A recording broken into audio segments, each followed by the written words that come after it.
I stood before the mirror in the boutique quietly, but my heart was screaming. I held a pale lavender dress to my chest, feeling its soft silk cool against my skin, and thought, if I wear this, will she know I'm missing at her side? She's going to be beautiful, the shop assistant said, adjusting the dress on its hanger. I nodded, even though every smile felt borrowed. I had come here because May looked at me with hope the morning she asked for my help, and I had told her I'd be there, though by there I meant behind the scenes. I would give, as always.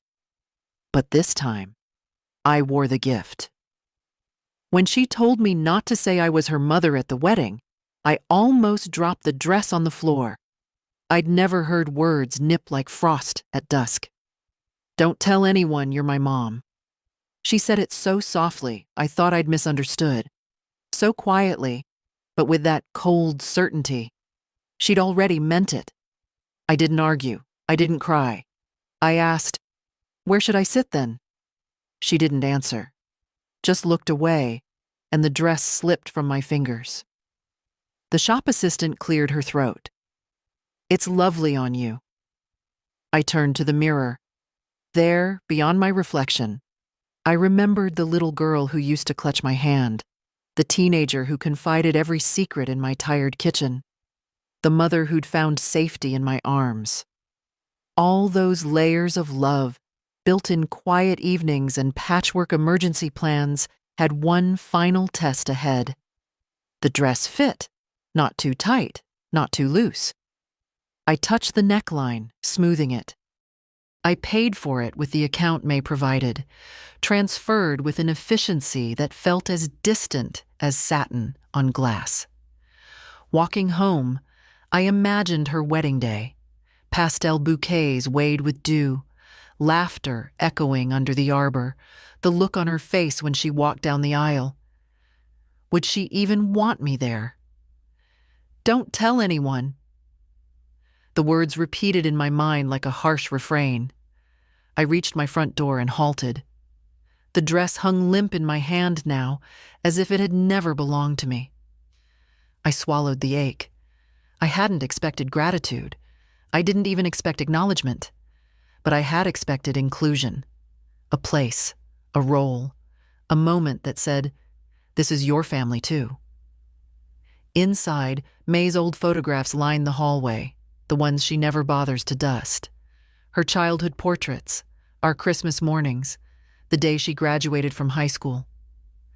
I paused in front of the black and white shot, where she hugged me so tight her face was hidden in my coat.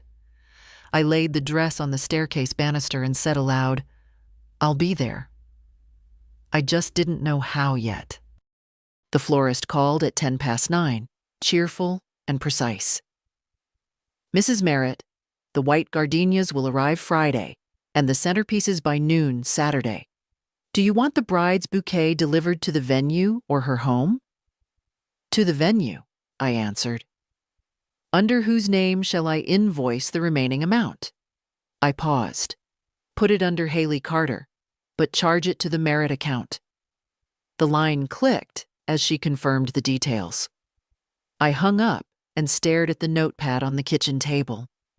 3 names were circled: the florist, the caterer, the quartet. All of them booked by me, paid by me. I didn't mind. Not really. I had the money. Not vast wealth, but enough. Carefully saved, quietly protected, never flaunted. I had learned long ago how to stretch pennies, how to tighten a budget when my husband passed, and how to carry on when Haley was 5, and barely understood what absence meant. The wedding planning had started with urgency. Haley wanted it done within 5 months, said it fit his schedule better, said she didn't want to wait. I remember sitting across from her and nodding as she scrolled through venues and cakes and dress options. I wasn't invited into the decisions. I was only asked for the means. It was never, can you help? It was, this needs to be paid by Friday. But I said yes, because I always had. The cake alone, almond, layered with lemon mousse and sugar flowers, cost more than I spent on groceries in 3 months. The venue, an estate north of town, had a chandelier in the reception hall big enough to embarrass Versailles. The quartet was flown in from Portland. Everything glittered. Everything sparkled. Except my name. At the planning meeting, I signed the contracts quietly. When the decorator asked who was handling the financial arrangements, Haley smiled and said, "We're keeping it in the family." I nodded along, even as I realized I wasn't what she meant by we. She said it with her fiancé beside her. He's a corporate lawyer, polished, charming. He called me Mrs. Merritt, even after I told him he could use my first name. I don't think he liked that my nails were short and my shoes were plain, or that I asked questions about hidden fees. He and Haley fit well, if you looked from far away. From up close, I saw the silence between them when no one else was around. But maybe that was none of my business anymore. I left the agency office early that day and walked past the river where Haley used to feed ducks. I stopped and leaned on the rail, letting the breeze lift the hem of my coat. I wondered when I had been replaced, if it happened in one moment or gradually, in small pieces. She used to call me at midnight in college, asking if Tylenol could help a migraine. She used to send me voicemail recordings of her daughter's first words. Now she sent me invoices. I bought a pale lilac clutch on the way home. It matched the dress. Inside, I would carry tissues, mints, and a check. The same things I carried to her graduation. The same posture, present but invisible. That evening, the caterer called. "Mrs. Merritt, just confirming final guest count, 102? Yes. And your seating?" "I'm not assigned a table," I said. A beat of silence. "Oh, I'll make a note." "Don't," I said softly. "Just do as instructed." Because I understood the instructions now. They didn't need a mother. They needed a patron. And I was willing to be both. For now. When Haley was 9, she asked me if other girls' mothers worked night shifts too. We were sitting on the floor, folding laundry, and she was matching socks by pattern, like it was a puzzle game. "I don't think so," she said quietly. "Ashley's mom picks her up after school every day. She brings cupcakes on Fridays." I laughed. "Well, I'm no good at cupcakes." She didn't smile. I was a nurse back then, full-time, double shifts when they needed me, which was often. Our apartment was small, clean, and quiet. Haley had her own room, and I made sure she had everything: school books, lunch money, a warm coat every winter. Her father had died in a car accident when she was 4, and from that moment, it was just us. I told myself over and over that she would understand someday, that one day she would see that I had held it all up for her. But children don't see scaffolding. They only remember what the windows looked like. At parent-teacher nights, I wore the same pressed blouse and black slacks. Other mothers came in heels, with curled hair and leather purses.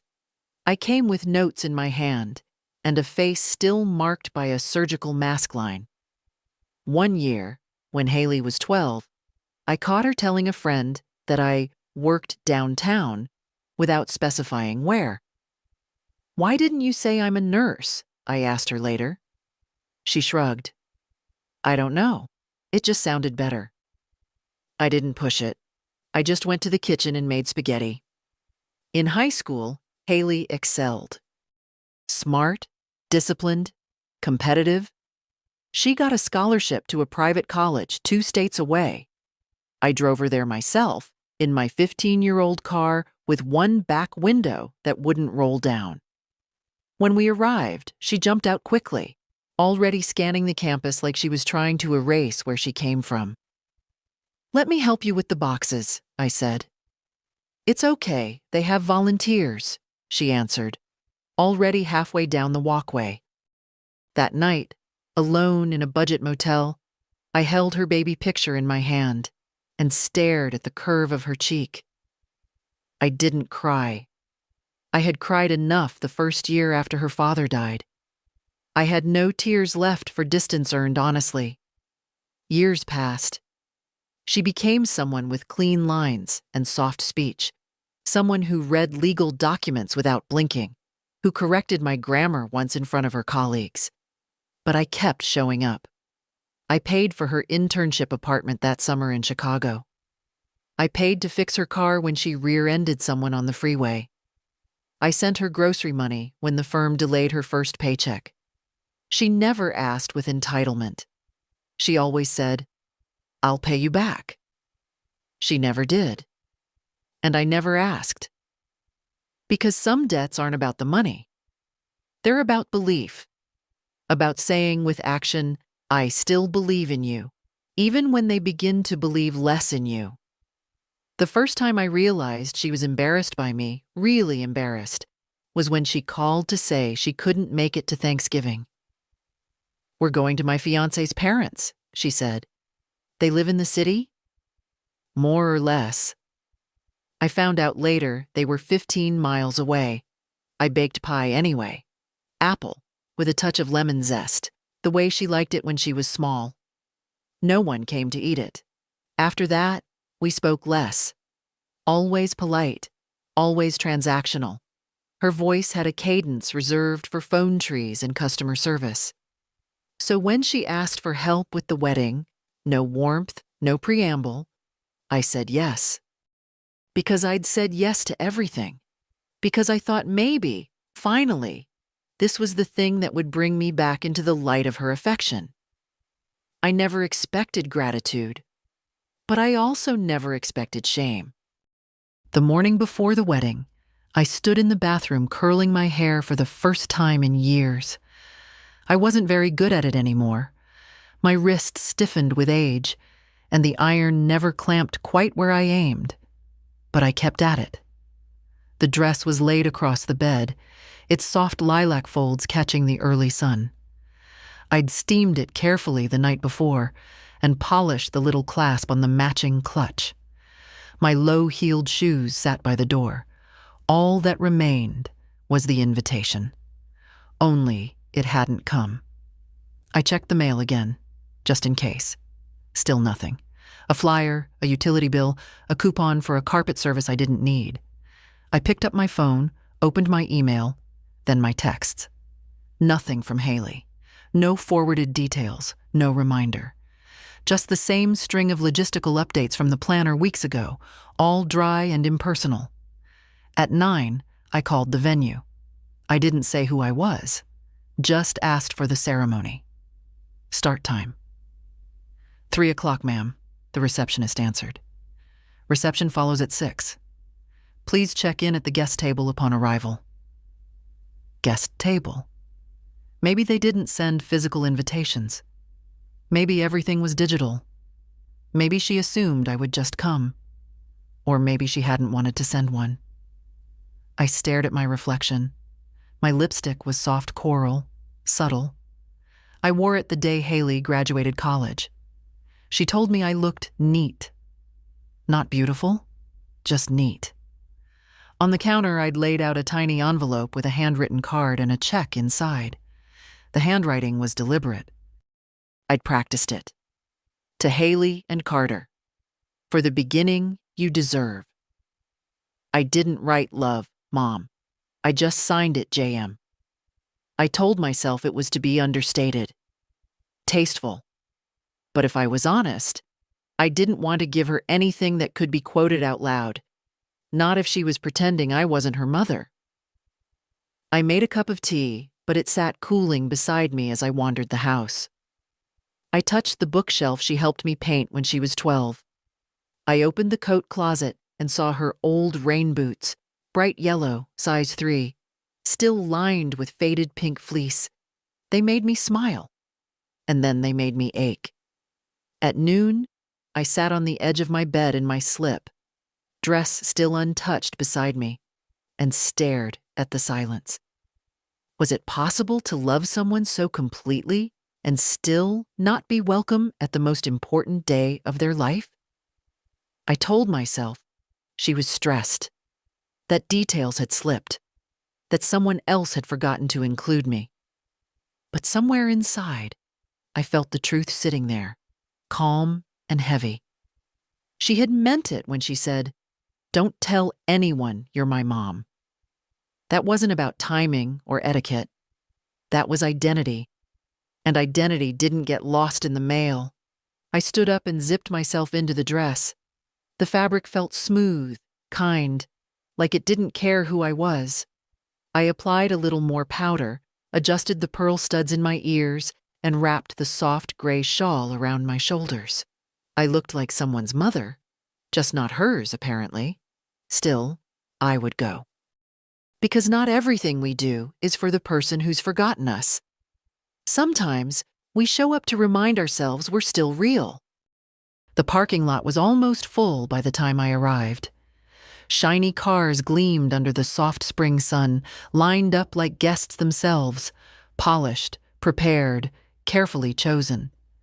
My Toyota looked out of place among them, but I didn't mind. It had carried me through harder days than this.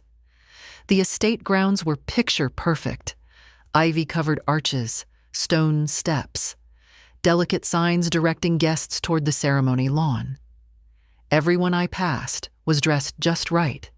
Sleek fabrics, expensive shoes, hair caught in elegant arrangements. I walked slower than most, letting them pass, letting them not notice me. At the top of the steps, a young woman in a headset smiled and asked, "Name, please." I hesitated. "June Merritt." She scanned her list, frowning lightly. "I don't seem to have you here. Are you with the bride or groom?" I looked past her toward the lawn, where white chairs were arranged in neat rows. "I'm the bride's family," I said quietly. She nodded, still unsure. "You can wait just off to the side for now." I stepped aside, my heart drumming a strange rhythm. Guests were laughing and greeting each other. I saw Carter in the distance, greeting someone's uncle with a firm handshake. I didn't see Haley. Then I felt a hand on my elbow. A familiar perfume reached me first, white jasmine and something citrus. Haley's scent. She was standing beside me before I could speak. "Mom," she said. Not loudly, not warmly. Just the word, like it was a problem to be solved. I smiled. "Hello, sweetheart. You look—" "We need to talk," she cut in quickly. "Come with me." She led me away from the crowd, toward a gravel path shaded by birch trees. Her heels crunched sharply on the stones. Mine moved softer, uncertain. When we were out of earshot, she stopped and turned. Her eyes scanned me, then the dress. "You wore the lilac one." "You said it suited the setting," I said. I meant it lightly. She didn't smile. "I thought you weren't coming," she said flatly. "There was no RSVP." "There was no invitation," I replied. She sighed, rubbing the space between her brows. "It wasn't personal. We tried to keep it small and— It's complicated, okay?" "Haley," I said gently, "I've paid for most of this wedding." "I know," she whispered, "and I'm grateful, truly. But Carter's family is very particular. His parents are here. They're friends. They're used to a certain kind of—" She stopped herself. "Kind of what?" I asked, quietly. She avoided my eyes, and then she said it. "Just don't tell anyone you're my mom, okay?" I stared at her. The world slowed. The breeze that had seemed warm before now felt cold against my arms. "I'm sorry," she added quickly. "It's not that I'm ashamed. This isn't the time for complicated things. I need everything to go smoothly." I opened my mouth. Nothing came out. "I'll make it up to you," she said. "Maybe we can have dinner next week. Just us. But today, please, just be discreet. Don't correct anyone. Don't say anything." My throat burned, but I swallowed it. I looked down at my shoes. "You're asking me to be invisible," I said. "I'm asking you to be kind," she answered. "Just this once. Just this once." As if there hadn't been 100 other times. I nodded. "Of course," I said. Because what else does a mother say when her child has already made the choice? She looked relieved. "Thank you," she whispered. Then she walked back toward the others. Shoulders straight, hair perfect, face glowing. I stood there alone under the birch trees, the wind moving softly through the leaves, the sound of laughter rising behind me.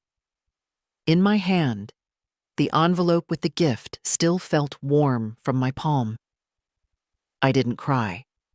I simply walked back the way I came, one careful step after another, like a woman who had learned how to walk through fire without leaving ashes behind. The photographer didn't mean to capture the moment. He was adjusting the lens, pacing backward toward the grove where I stood, his eye caught in the rhythm of candid shots. Guests greeting, children fidgeting, bridesmaids adjusting sashes. He hadn't seen Haley's face when she said it.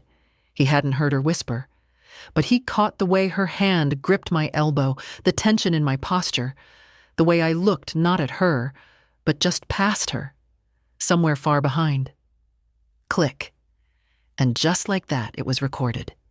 He smiled politely as he turned. "Oh, sorry, didn't mean to intrude. You two looked very connected." Haley laughed lightly, already walking away. I managed a small nod. I don't know if he sensed anything. Maybe later, as he sorted the shots, he'd notice the tilt of my body or the way her fingers pressed too tightly into my sleeve. Maybe he wouldn't. I stood still for a few more seconds, letting the weight of the conversation settle inside me like stones in a river.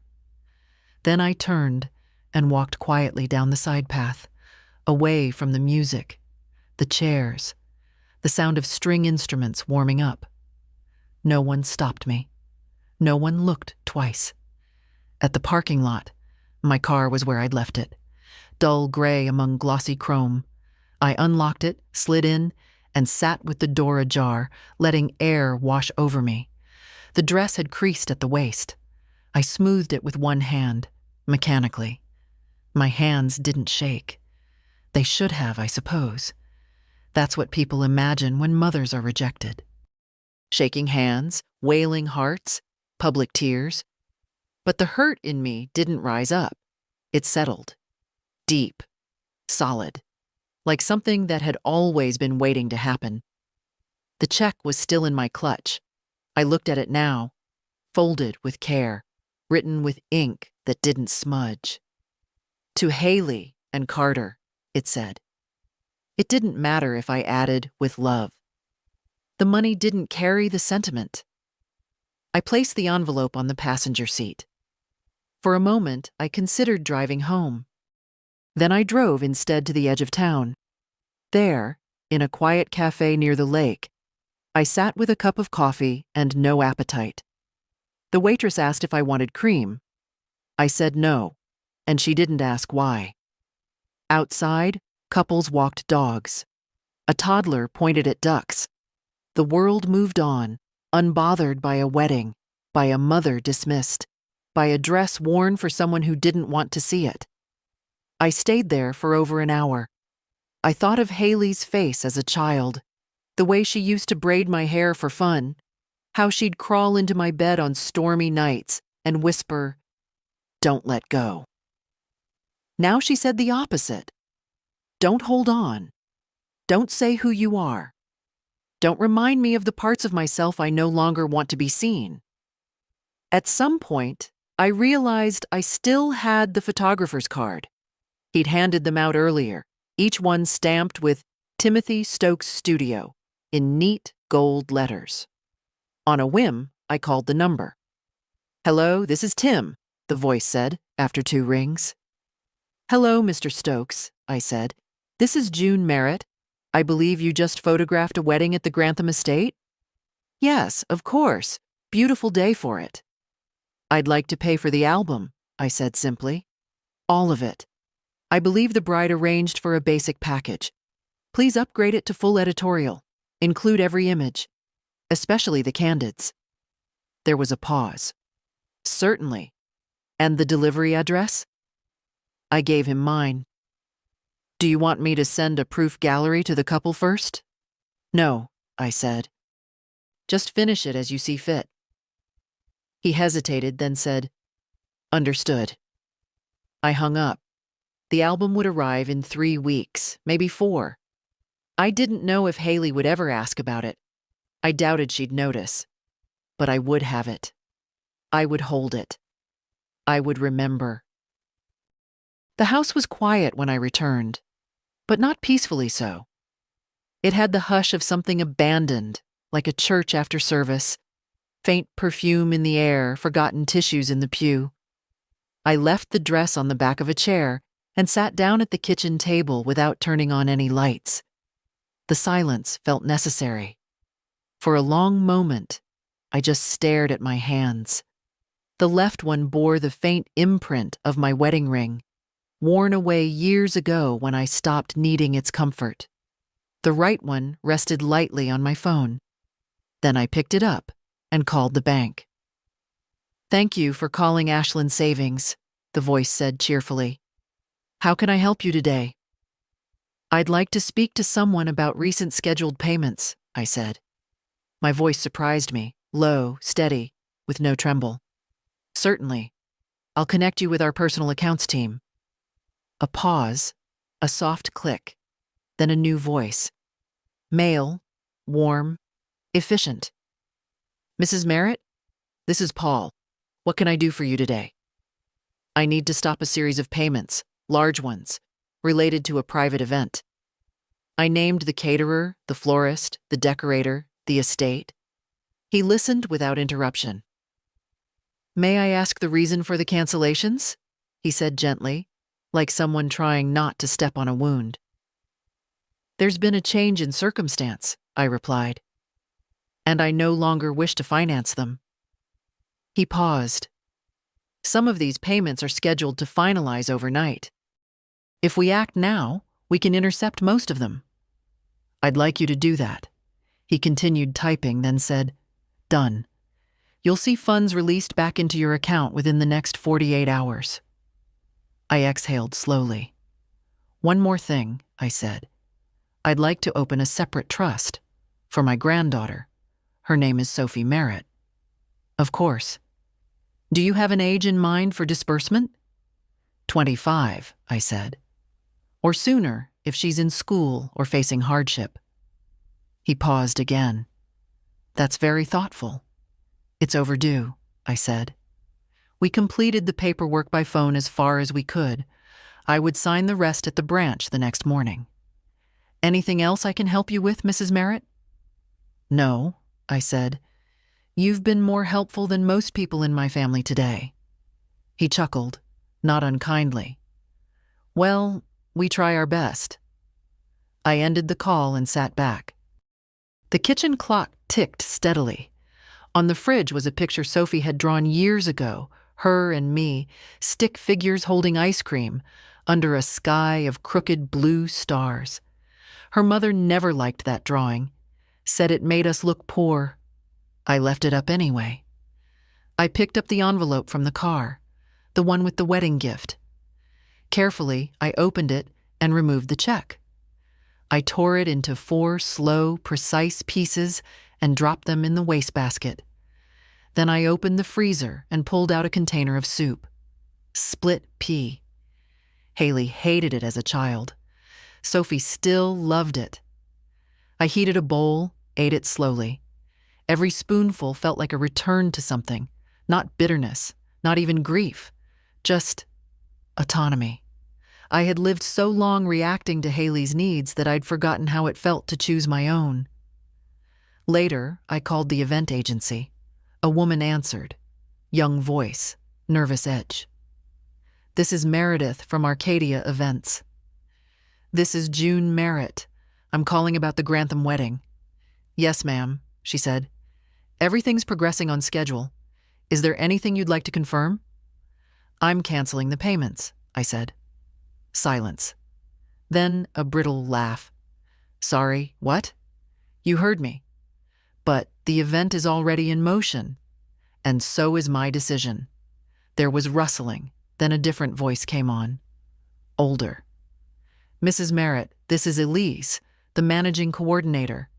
Are you saying you wish to pull funding? I already have. Check with your bank contacts. Another pause. Then quietly, may I ask what happened? No need, I said. Just let the couple know their benefactor has withdrawn support. They can explain it however they like. Elise hesitated. We'll notify the vendors. Some services may continue out of contract obligation, but I understand. And I ended the call. For the first time in decades, I had made a decision entirely for myself, without asking what anyone else needed from me first. The air in the house changed. Lighter, maybe. Not happier, but clearer. Like something that had been hanging in the corners had finally gone. The bank opened at 9. I was already waiting by 8:30, seated on the wooden bench outside with a coffee I didn't finish and a folder tucked under my coat. The morning was cool, still damp from last night's rain, and the glass doors reflected my face back at me, lined, quiet, unmistakably steady. I didn't feel triumphant. I wasn't interested in revenge. What I felt was closer to resolve, like putting a heavy suitcase down after carrying it too many miles. When the security guard unlocked the front doors, I stood and stepped inside. Good morning, the young teller greeted me. I have an appointment with Paul, I said. About the trust account. She smiled. He's expecting you. Right this way. Paul looked a bit surprised to see me so early, but he stood, shook my hand, and led me to his office. It smelled like printer paper and citrus wipes, the kind of sterile comfort that meant nothing and everything at once. Everything's in place, he said, pulling up files on his screen. The payments were stopped in time. One deposit went through, but it's reversible. The trust draft is ready, just needs your signature. He handed me a printed copy. I read every line, not because I distrusted him, but because I wanted to know exactly what I was giving and to whom. Sophie Merritt, my granddaughter, my only real person in this entire mess who had looked at me again and again as if I were someone to run toward, not away from. The trust would be modest but solid. Enough to help her through college. Enough to make a choice, any choice, without bargaining with guilt. And if something happens to me before she's of age? I asked. We've built in a secondary clause, he said. It becomes irrevocable and is managed by a third-party custodian until she turns 25. Good, I said. I signed each page slowly, carefully. The pen left a clean blue line across paper that had only ever known my signature in contexts of giving, co-signing loans, wiring tuition, opening joint accounts for people who used me like scaffolding. This one was different. This one was mine. When it was done, Paul slid a copy into a neat folder and handed it to me. She's lucky, he said, meaning it. She's kind, I answered. That's different than lucky. I left the bank and walked 2 blocks to the legal office that had handled my will years ago. The secretary, a woman I hadn't seen since she was pregnant with her second child, looked up and smiled. Mrs. Merritt, it's been a while. I'd like to update my estate documents, I said. Of course, she nodded. I'll see if Mr. Vernon is free. He was. Older now, heavier around the eyes but sharp as ever. He offered me water, which I declined, then sat behind his wide oak desk and listened. I need to remove one beneficiary, I said, and add protections around the trust I created this morning. Understood, he said, without asking why. The good ones never do. We went through the updates methodically. Haley's name came off the primary inheritance. A clause was added to prevent challenge. The wording was clean, not bitter, just final. I initialed each change. Afterward, I stood at the curb and watched the street for a long time. Cars passing, people moving, lives being lived. All of them detached from mine. Then I walked into a small bakery and bought myself a single lemon tart. No reason, no occasion. I hadn't had one since before Haley was born. I took it home, brewed a cup of strong tea, and sat by the window. The house was still. Not empty, just quiet in the way a place is when it's no longer stretched thin, trying to impress anyone. I pulled out the wedding program. I'd found it folded in my car door pocket after I left the venue. It listed the bridal party, the parents of the groom, a vague mention of family and friends on the bride's side. My name was nowhere. I folded it in half, then in half again. Then I slid it into the fireplace. It burned without resistance. Later, I dialed Sophie's number. She didn't answer, likely at the reception or asleep after the day's whirlwind. So I left a message. "Hi, darling. Just wanted to hear your voice. No rush to call back. I'll be home, always." I paused. "And Sophie, one day, when the time comes, you'll understand why I did things the way I did. I just hope, when you do, you'll still think of me with love." I hung up. Then I reached for the lemon tart, took a bite, and let the sharp sweetness settle on my tongue. It tasted like something I hadn't known I missed. The knock came just after 7. I hadn't expected anyone. Certainly not that night, not after everything. I was still in my house sweater, the lemon tart plate in the sink, the tea long gone cold. When I opened the door, Sophie stood there. She was still in her bridesmaid dress, dusty rose silk, creased now around the waist, a strand of hair fallen loose from her updo. She looked tired in the way young people rarely do. Real tired, soul-deep tired. But her eyes were clear. "Grandma," she said. I stepped aside without a word, and she walked in like she'd done 100 times before. She sat at the table. Same chair she always chose, the one closest to the window. She didn't touch her phone, didn't fidget, just looked at me. "I tried calling," she said. "I turned it off," I replied. She nodded, like she understood. Then, softer. "It was a mess. You probably already know." I didn't answer. She continued. "The food didn't show up. The music cut out halfway through the reception. The manager pulled Carter aside and asked for a card, said the booking wasn't finalized." Still, I said nothing. I poured her a glass of water instead and set it gently in front of her. Sophie traced the rim with one finger. Mom didn't know what to say. She told people it was a vendor mistake. Carter was furious. I looked at her. "And you?" She took a long breath. I was embarrassed. For them. There it was. I sat across from her. The lamp above us buzzed faintly. Outside, wind moved through the trees. In here, it felt like time had stopped. "She told me what she said to you," Sophie whispered. "Not directly. But I asked why you weren't sitting with us. She brushed it off. Said it was just complicated family stuff. But I saw your face, Grandma, right after she pulled you aside. I saw it." I stared at the tablecloth. Pale linen, a faint tea stain in the corner. It had been Haley's favorite when she was little. She used to trace the embroidered flowers with her fork while I told her bedtime stories at dinner. Sophie reached across the table, touched my hand lightly. "I'm so sorry." I shook my head. "You didn't do anything wrong." "Still," she said, "it wasn't right. And I don't know what's going to happen now, but I wanted to come see you." I couldn't go to bed knowing I hadn't. My fingers curled gently around hers. I didn't cancel the payments to punish her, I said. I need you to understand that. It wasn't anger. It was clarity. For the first time in years, I saw things plain. Sophie nodded slowly. She's always been complicated with you.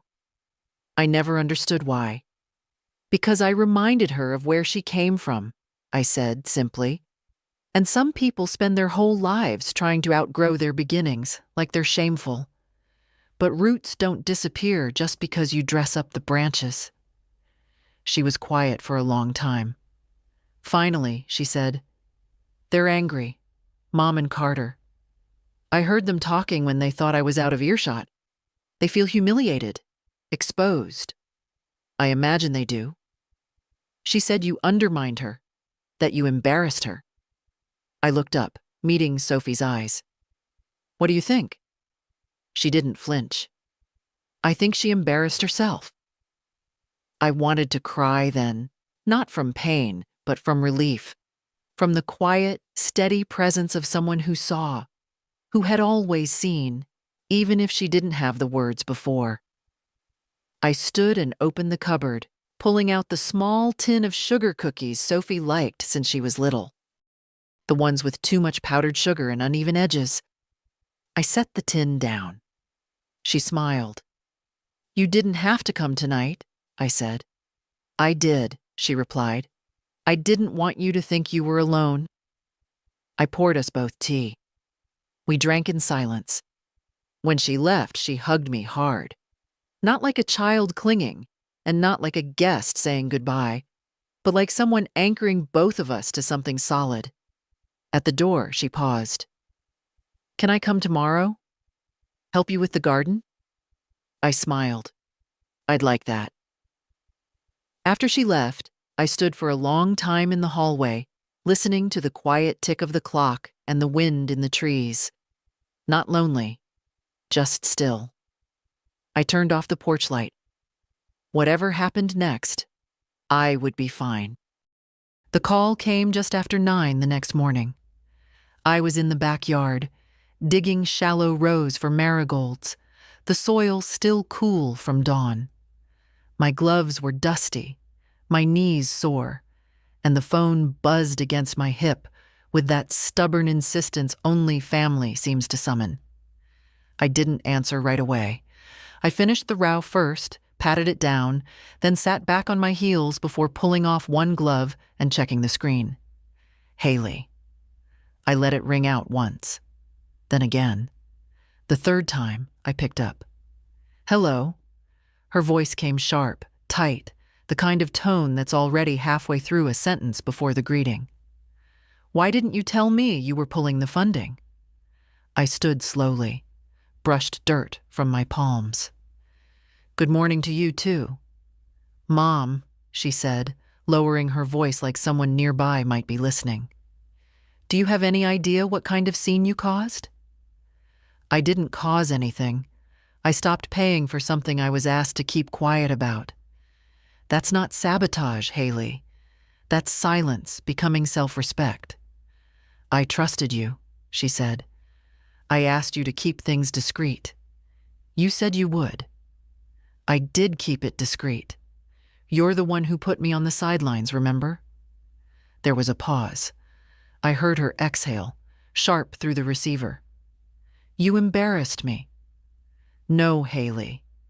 You did that when you asked me not to tell people I was your mother." "That's not what I meant." "It's exactly what you meant." Her voice rose slightly. "Do you know how hard I worked to make that day perfect? And you—" "Haley," I interrupted gently. "Did you even notice I left?" That stopped her. I could hear the gears turning. The pause was longer this time. Maybe she hadn't. Maybe she was too caught up in the wine and the speeches and the photographers. "I noticed," she said finally. "Eventually." I waited. She added, "It wasn't the time to have a conversation. And yet, you made time to ask me not to be your mother, to my face, at your wedding. That's not fair." It's not? She was quiet. I stepped back into the kitchen, the phone resting on my shoulder, the sun painting stripes across the tiled floor. You've spent years drawing lines, Haley, I said, between where you're going and where you came from. And I've stepped back every time. I told myself it was maturity, independence, progress. But I see now, it was distance, chosen, curated, and measured. And I'm done paying the toll for that. I didn't mean for it to come to this, she said, quieter now. But it has. What do you want from me? She asked. An apology? A public scene? You want me to tell Carter's family I was wrong? No, I said. I want nothing from you, not anymore. That's the point. She scoffed. That's rich. After everything I've asked of you, now you decide you're the victim? I'm not a victim, Haley. I'm just done pretending I'm welcome in a house where I'm only useful if I'm invisible. Another long silence. You didn't even say goodbye. I didn't need to, I said. You'd already said it. For a moment, neither of us spoke. Then, in a voice trying hard to regain control, she said, You've made your choice, clearly, and I'll respect it. But you've burned a bridge that won't rebuild easy. I know, I said. She hung up. I placed the phone face down on the counter and stood in the middle of the kitchen, letting the quiet return. Then I turned back to the garden. I had marigolds to finish, and an afternoon still my own. The package arrived on Thursday, 4 days after the wedding. It came in a square, flat box wrapped in heavy brown paper with a gold sticker on the corner. Timothy Stokes Studio. No note, no call, just the box, resting neatly on my porch like any other delivery. I brought it inside and set it on the table, staring at it for a long time. I wasn't sure I wanted to open it, not because I feared what was inside, but because I already knew. Still, I fetched the scissors, sliced through the tape, and lifted the lid. Inside was a dark gray album, cloth-bound, the kind that whispered permanence with its weight. I placed it on the table and opened to the first page. The cover image was expected. Haley and Carter walking hand in hand through the garden path, sunlight filtering through the trees, her veil caught midair like something divine. I turned the page. The ceremony, rows of smiling guests, the minister's hands raised mid-blessing, Haley's face as she glanced at Carter. All perfect, all planned. Then came the candids. I don't know if Timothy understood what he captured, but he had the eye of someone who listens without asking. There it was, a shot of Haley reaching for my elbow, her fingers tight around my arm, her mouth close to my ear. Another of my face, slightly turned, expression unreadable. I was wearing the lilac dress. You could see the soft shawl around my shoulders, the pearls at my neck. You could also see distance, unmistakable, intimate, but cold. I turned the page. The guests laughing, toasting, plates of food untouched. Then the reception, images that should have been joyful. But if you looked closely, really looked, you'd see the tension in Haley's shoulders, the forced smile on Carter's face. In one frame, Sophie is in the corner, looking toward the empty chair where I should have been. Page after page, the album unfolded like a story no one meant to tell. A beautiful day, polished on the surface, but frayed around the edges. It wasn't vengeful. It wasn't cruel. It was honest. Toward the end was a photo I hadn't expected. Sophie and me standing near the trees before the ceremony. She must have followed me when I started walking away. In the photo, I'm mid-step, one hand raised to adjust my shawl. Sophie is behind me, reaching, not touching, just reaching. It was a quiet picture, but it caught something no toast or dance could replicate. Connection. Generational. Undeniable. I closed the album gently. No tears came. I had cried enough over years in silence, in moments when no one saw. This time I just sat with it. The record. The evidence. The proof. I didn't plan to show it to Haley. I didn't plan to show it to anyone, really. But I would keep it. Not out of spite, not to relive pain, but because for once, the record showed the truth. I tucked the album back into its box, sealed it lightly, and carried it to the hallway cabinet. Not hidden, not displayed, just placed. A document, a marker. The kind of thing someone might find one day and understand more than words ever could. That evening, I made a simple dinner, grilled vegetables and rice. I watched the light fade behind the trees and let the quiet settle deep around me. I wasn't waiting for calls anymore. I wasn't checking for messages. I wasn't listening for apologies that would never come. I had my name. I had my truth. And now I had the album. Sophie came by Sunday morning, just like she said she would. She was in jeans, her hair pulled back in a loose knot, holding a paper bag with 2 still warm scones and a folded newspaper. I opened the door before she could knock. "You always know," she smiled. "Old habit," I said. "I used to listen for your mother's footsteps too, when she still lived here." She didn't answer that, just stepped inside and placed the bag on the counter. We ate in the kitchen, sunlight filling the room in slow strokes. She spread butter on her scone like she'd done as a little girl, meticulously, all the way to the edges. Her quiet care in that simple act felt like balm. "I like it here," she said. "Your house feels like everything stayed in one place." "Sometimes it did," I said. "Other times it only looked that way." After breakfast, we moved to the garden. The marigolds had settled in their rows.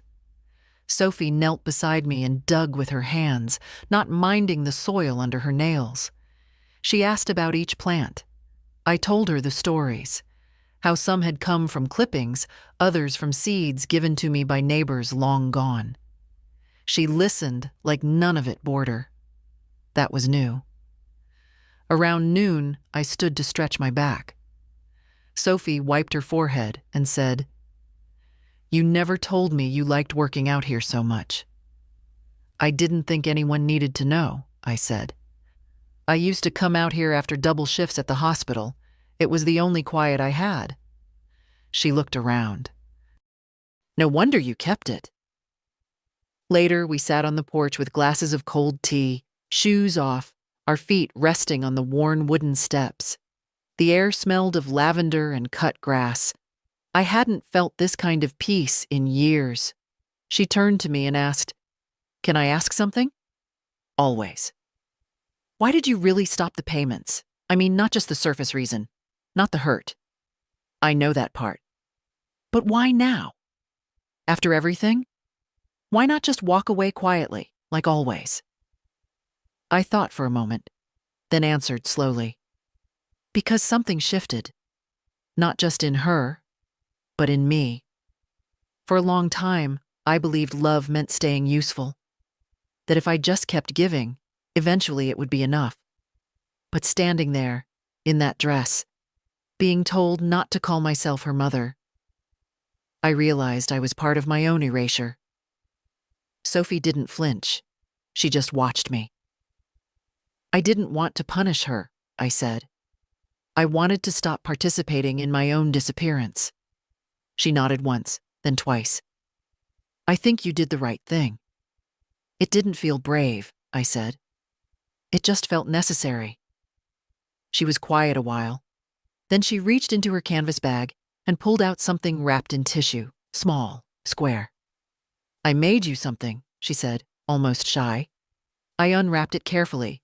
It was a hand-painted tile in soft colors, lilac and cream, my garden, and on it, in neat lettering. You were always seen. I swallowed hard. Sophie, I whispered. She reached over and took my hand. I saw you, even when she didn't. I saw you.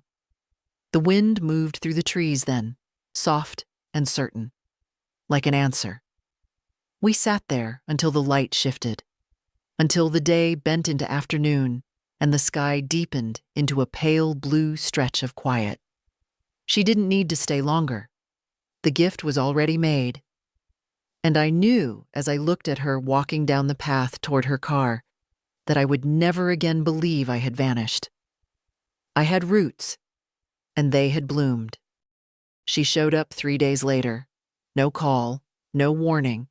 Just her car pulling up the drive like it used to when she was 23 and between jobs, still unsure of herself, still willing to be vulnerable. Only now she stepped out of the car with that clipped grace she'd perfected. Heels too tall for gravel, coat too smooth for spring wind. She didn't knock. Just opened the gate, walked through the garden, and stood at my back door like she wasn't sure what she'd come to find. I was shelling peas at the kitchen table. When I looked up and saw her silhouette through the screen, I didn't move right away.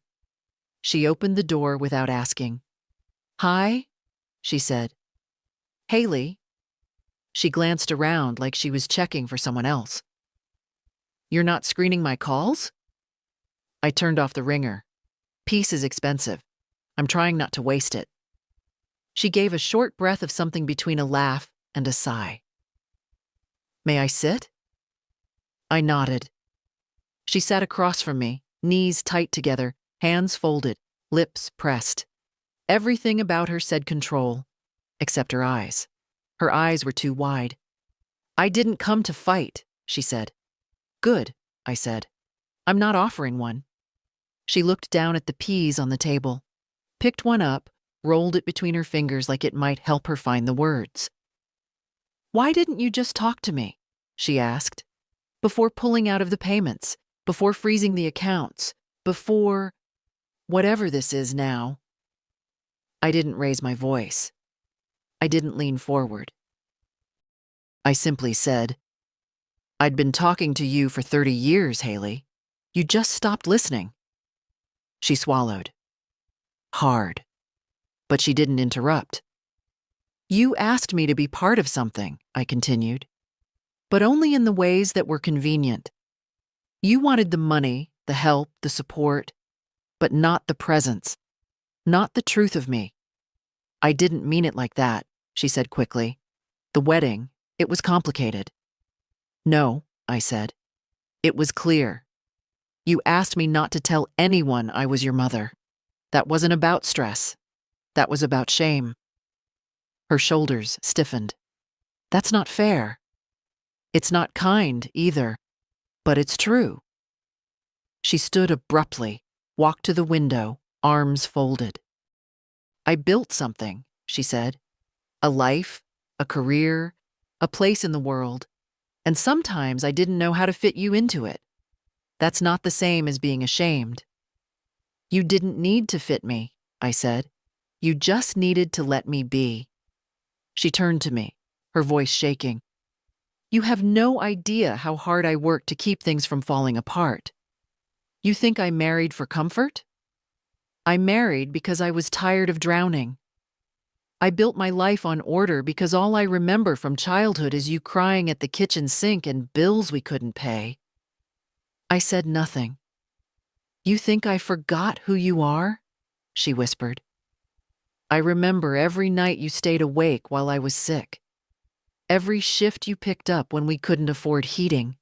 I remember how your hands looked after 15 hours in latex gloves. I looked at her then. Really looked. Then why? I asked gently. Did you want to hide me? She sat back down slowly. Because if I let the truth of you into that room, she said, I was afraid I'd lose what I built. And did you? She shook her head. No, but I lost something else. We sat there in silence. I'm not here for forgiveness, she said finally. I'm not even sure I deserve it. I'm not offering it like a reward, I replied. I'm offering it like a boundary. You don't get to take me in pieces anymore, Haley. I'm whole, whether you choose to see it or not. She nodded, almost like she'd expected it, maybe even needed to hear it.